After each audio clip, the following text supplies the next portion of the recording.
Welcome to the Genius Factory. Enjoy the video. You begin by preparing credentials and the physical devices. Sign in with your Apple ID on a web browser.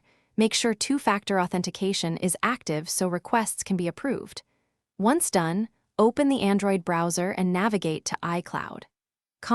Use desktop mode for full features.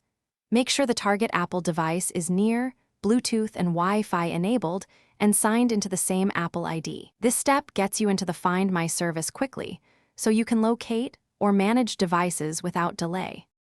Once you reach iCloud, in Android desktop mode, tap Find iPhone in the app list. You may be prompted for two-factor approval, check the Apple device, or use a trusted phone number to receive the code and enter it on Android. After approval, the interface shows your devices. Select the device you need.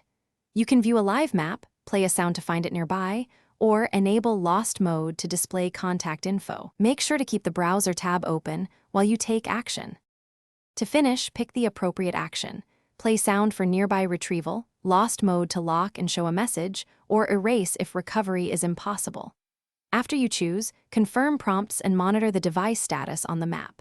If the device is offline, the command queues and executes when it reconnects.